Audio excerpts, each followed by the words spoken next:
Learning outcomes.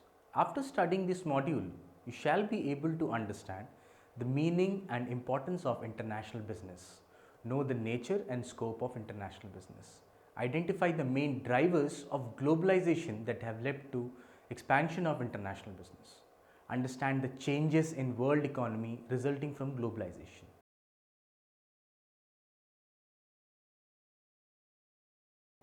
Introduction.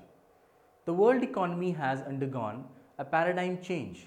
It has moved from comprising of self-contained economic units to a global market comprising of economically integrated and interdependent units.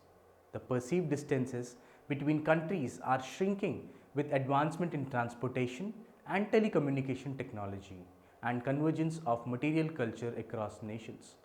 The phenomenon behind such a movement is referred to as globalization. Globalization can be viewed in terms of four basic aspects. The first one is trade and transactions. The second one, capital and investment movements. The third one, migration and movement of people. And lastly, the fourth one, dissemination of knowledge. The process of integrating the domestic economy with the rest of the world marked with the event spillover effects such as an event in one part of the world would have implication for the rest of the world. This is known as globalization. Prominent example of spillover effects can be the US subprime crisis, the Eurozone crisis, rise in international crude oil prices, and etc. Though these crises occurred in specific regions of the world, the entire world economy faced their consequences. With the globalization gaining moment, there has been a marked growth in external trade, foreign direct and portfolio investment, international labor movement and flow of knowledge between countries. Globalization debate. Is globalization good? Advocates of globalization suggest that globalization has a positive impact on nations' economic growth and poverty reduction. They are of the opinion that globalization leads to better utilization of natural resources, capital formation through FDI, technological upgradation, and employment generation. Critics of globalization find weak association with globalization and economic growth. They are of the opinion that globalization leads to environment degradation, dilution of national cultural values, and vulnerability to external shocks. The table above shows that globalization has positive as well as negative implications for economies. However, the positives of globalization are seen to outweigh its negatives. Globalization is the need of the hour, and a nation cannot sustain for long without opening itself to rest of the world. At the firm level, globalization has been a blessing for companies. With globalization, it has been possible for companies to capitalize their competitive advantage, procure raw materials from the cheapest locations, sell in expensive markets, and benefit from the technology transfers and so on.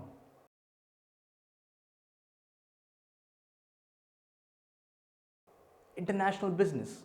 International business is a manifestation of globalization. It refers to all business activities which involve cross-border transaction of goods, services, and resources between two or more countries.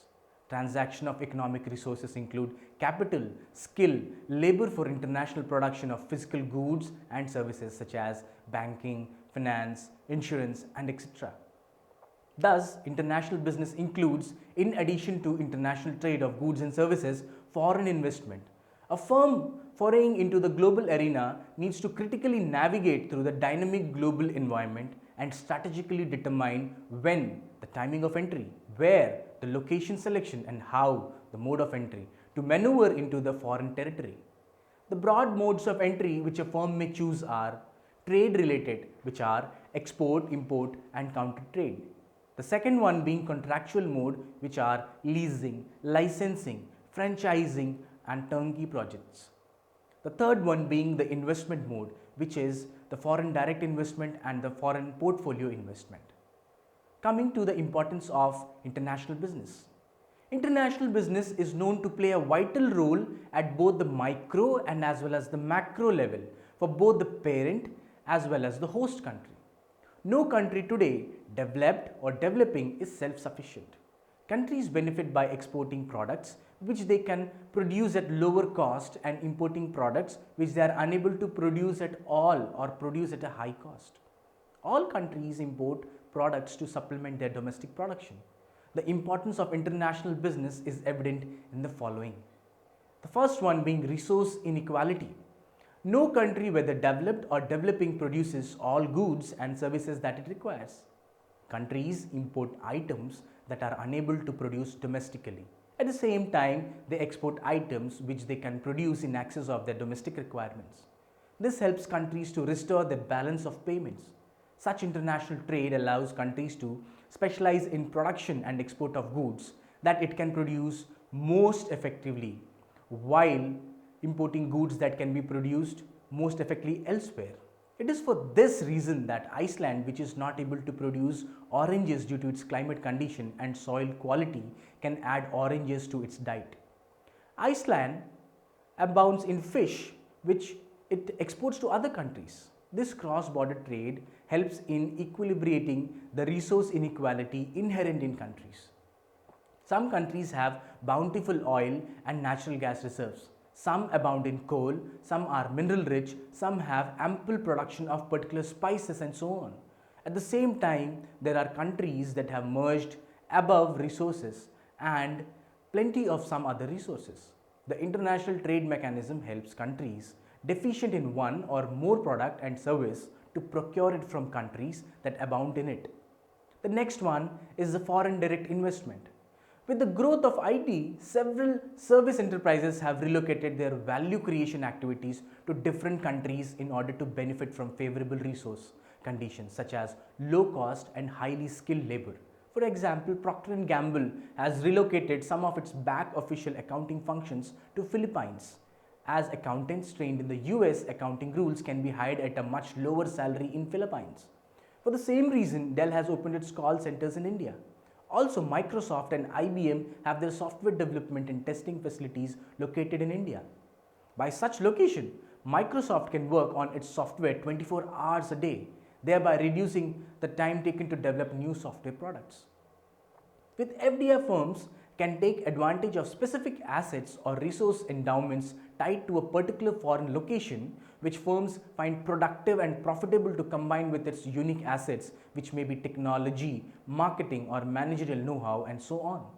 It is for this reason that many of the world's oil companies invest in countries with abundant oil resources so as to capitalize on their technological and managerial know-how by combining it with this location-specific resource. Capital flight from MNCs lead to capitalist formation in the host country. This cause increase in the host country's productive capacity, leading to an increase in the host country's GDP and hence its economic growth. With foreign firms operating in the host country, the variety of goods and services offered to host countries' residents increases. They have a wider pool of goods and services to choose from now. This leads to an increase in the standard of living in the host country, conducive to economic development. Multinational companies' activities in host country open up new employment opportunities in the host country. This reduces poverty in host country and fosters economic development, as people will now have more money to purchase goods and services. Example of opening of various multinational fast food outlets in India such as McDonald's, Pizza Hut, Domino's, etc. has generated employment opportunities for people working in them. The underutilized resources of the host country find optimal utilization in light of multinational companies' management, funds, and technological support and competition. The foreign companies' entry into the host country market leads to competition in the host country market, which produces hankering to produce better and cheaper through reduction in wastage, etc., with ultimate gains to consumers in terms of increased variety and lower costs. The second one is nature of international business. International business, as the name suggests, involves operation across nations. Major forms of international businesses are cross-border trade, technical collaboration, and investment. Domestic business is confined to national boundaries, while international business transcends national frontiers. International business operates in a different environment in almost every host country. Countries vary in their social, cultural, economical, political, and technological setup. Business need to respond to these environmental changes effectively. The example of beef hamburger is an important item on McDonald's menu in many countries. However, beef socially unacceptable in India, McDonald's does not sell hamburgers which are made up of beef here. Rather, it offers varieties suited to Indian tongues such as aloo tikki burger, mek veg, etc. Often to cope with these environment differences, multinational companies follow different orientations. A business strategy suited to one host country environment may not be suitable to another country environment. This explains the complexity of international business. Major international business orientations are as follows. The first one being the ethnocentric orientation. Under the ethnocentric orientation, firms do not differentiate between domestic and global business policies and adopt the home country policies in all areas of its operation. It focuses on the values of the parent company for formulating and implementing its international strategy. The next one being the polycentric orientation. Polycentric orientation is based on the premise that local values and interests are the most appropriate guide to a firm's international strategy. A company following the polycentric orientation formulates and implements a business strategy best suited to its host country environment. Such multinational companies open subsidiaries in different countries, and each subsidiary has a business strategy situated to its environment, independent of the business strategy of their subsidiaries. The third one is the regiocentric orientation.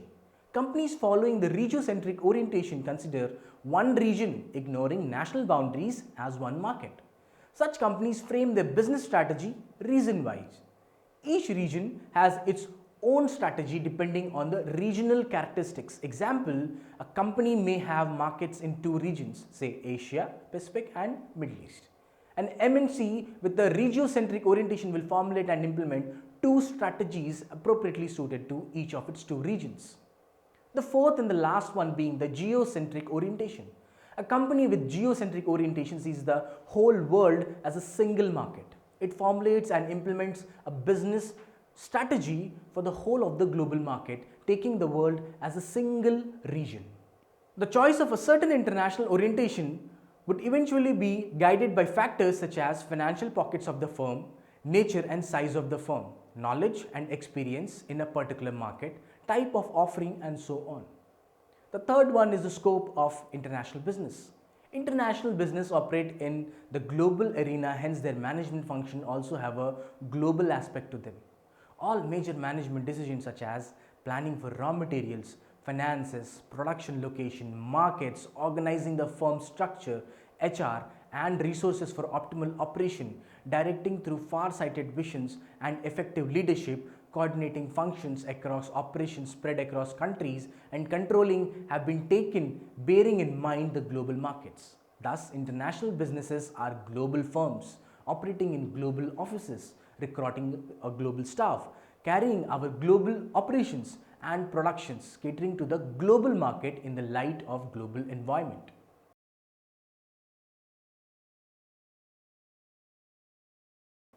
Drivers of international business. International business has flourished in recent decades. It is intuitive that the desire to expand sales, procure inputs timely and cost effectively, and to diversify financial risks through geographic diversification have led to growth in international business operations. However, the subtle underliers are as follows. Declining trade and investment barriers. In the decade of 1920s and 1930s, several nation states imposed stringent barriers to international trade and FDI in order to safeguard domestic producers. Both tariff and non-tariff barriers were imposed. Consequently, countries came into a beggar thy neighbor mode and adopted retaliatory trade policies by progressively raising trade barriers against one another. This ultimately contributed to the Great Depression of 1930s. This experience caused the advanced industrial nations to move barriers to trade and investment after World War II. This decline in barrier to the movement of goods, services and capital between countries have given an impetus to international business operation. The emergence of global institutions. The World Trade Organization successors of GATT, that is General Agreement on Trade and Tariff, had been created to supervise and liberalize international trade. The organization deals with regulation of trade between participating countries, providing a framework to negotiating and formalizing trade agreements and resolving disputes between members. Institutions such as World Bank, the IMF, the United Nations have all supported international business operation. The World Trade Organization deals with the global rules of trade between nations. Its main function is to ensure that world trade flows as smoothly, predictably, and freely as possible. This institution has given a boost to international trade and investment activities. Technological change. Reduction in barriers to trade and investment have made globalization of products and markets a theoretical possibility. Technological changes has made this possibility a tangible reality. Since 1945, there has been significant advancement in communication and information processing, along with explosive emergence and growth of Internet and World Wide Web and transportation technology. Breakthrough technological advancement in transportation technology have made the world a global village. Likewise, technological advances in telecommunication have created a global audience. From Bombay to Beijing to Boston, people are watching MTV, wearing blue denims and listening to their iPods while commuting to work. Microprocessor and telecommunication. Development of the microprocessor has been a remarkably significant innovation that has enabled the growth of high power, low cost computing, enormously increasing the amount of information that can be processed by individuals and firms. Microprocessors are the starting point of many recent advancements in the telecom technology. Development in satellite, optical fiber, wireless technology, internet and World Wide Web has revolutionized global communications. The internet and the World Wide Web, rapid growth of internet and World Wide Web is a manifestation of revolutionary technological advancement. In the year 1990, less than 1 million users were connected to the internet. By 1995, the figure increased to 50 million, and in 2004, the number rose to around 950 million. Since then, the count has been rising exponentially. Now, the internet and the World Wide Web are the information backbone of world global economy. Cross-border transactions have been expanded, the volume of web-based traffic. The World Wide Web acts like an equalizer in the global arena by overcoming the constraints of location, size and time zones to a great extent. The transportation technology. Several major innovations have taken place in the transportation technology since World War II. The important among them have been the development of commercial jet aircraft, superfighters, and introduction of containerization that has simplified transshipment from one mode of transport to another. The commercial jet air travel has shrunk the entire world by effectively reducing travel time. As transportation costs associated with globalization of production have significantly reduced, locating production facilities at varied, suitable locations have become economical. With the advancement in technology, cost of processing information and communications have plummeted. These developments enable a firm to create and manage global spread production system. For example, Dell uses the internet to control its globally located production system to an extent that it holds inventory worth just 3 days at its assembly locations. Dell also uses modern communication technology and outsources its customers' operation to India. Apart from globalization of production, technological development have also caused globalization of markets. Cost-effective communication networks such as the World Wide Web have created a virtual marketplace. The online market is gaining momentum and people are moving towards it. Improvements in transportation technology have made it possible to transship materials, facilitating global markets. Though technological advancements have supported international business operations a great deal, yet differences in national culture, consumer preference, and business practices still remain. No multinational company can afford to ignore these differences in the wake of world being shrunk into one global village and markets getting global. Increasing competition. With the increase in competition, firms seek to procure raw materials at the cheapest possible cost, locate production facilities where cheap labor and other resources are available in order to reduce the overall cost of production.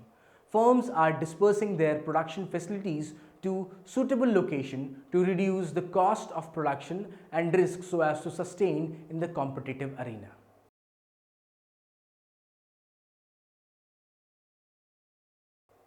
Moving on to the changes in the world economy resulting from globalization. The demographics of multinational companies have exhibited two noteworthy trends. The first one being rise of non-US multinationals. In the decade of 1960 and before, the global business arena was dominated by major US MNCs. The US firms accounted for around 65 to 70% of FDI during the period. This shows that most MNCs were US based business. Almost half of the world's largest MNCs were US firms. UK was the next important MNC source, followed by Japan. The large proportion of US MNCs reverberate the US dominance in the post-war period, while the large proportion of MNCs from UK indicate its industrial dominance in the beginning of the 20th century. By the year 2000, the pattern started to change. In 2002, US firms accounted for around a quarter percentage, which is 25% of the world's largest multinationals, followed by France, Germany and Britain. These trends indicate that globalization of world economy has reduced the global dominance of US firms. Though the largest MNCs are still from developed countries, yet MNCs from the developing economies have sprouted, thrived and grown. For example, Hutchinson Whampoa from Hong Kong, China, Singtel of Singapore, Cemex of Mexico, etc. A large number of small MNCs have mushroomed in the developing countries. These firms are emerging as potential threats to the incumbents in the global markets. The rise of mini multinationals. The rise of mini multinational is another important change that world economy is facing. Declining barriers to trade and investment and rapid technological advancements have helped these firms to acquire a global feature. Although even today, international business operations are dominated by giant, complex MNCs, yet the presence of mini multinationals cannot be overlooked. Example, the Bridgewater Pottery, the Cardiac Services, the Lubricating System, the GW Bath, etc. The global economy has undergone many changes in the last 30-35 years. Barriers to international trade and investment have significantly been reduced. The volume of global trade and investment is growing faster than the global output, indicating greater integration between world economies and move towards a unified global economic system. This has been caused several developing economies such as South Korea and Taiwan to advance to the rank of developed economies. Markets are getting privatized, deregulated and open. This shows that we are moving towards an economic system more congenial to international business.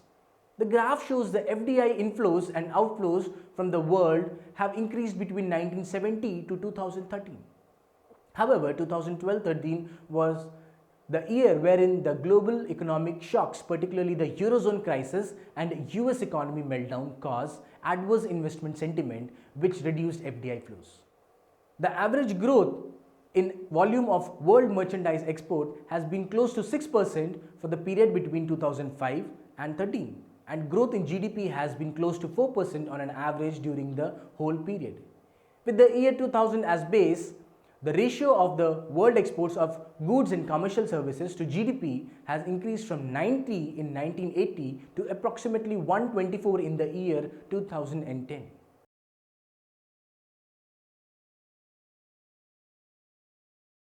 Let us summarize what we have discussed so far. The world economy has undergone a paradigm change. It has moved from comprising of self-contained economic units to a unified global market. The force behind such integration is globalization. The process of integrating the domestic economy with the rest of the world market with event spillover effects such that an event in one part of the world would have implication for the rest of the world is called globalization. International business is a manifestation of globalization. It refers to all business activities which involve cross-border transaction of goods, services and resources between two or more countries.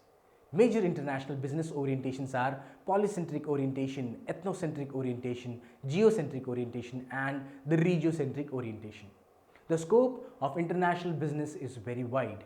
It encompasses all major management functions. It includes international finance, international human resource management, international accounting, and international production and marketing. Declining trade and investment barriers, emergence of WTO, technological advancement, and increased competition are the major drivers of globalization. With the globalization, the number of non-US multinational firms has increased and several mini multinational have also cropped. Barriers to international trade and investment have significantly been reduced, and we are moving to a global economic system that fosters international business. Thank you.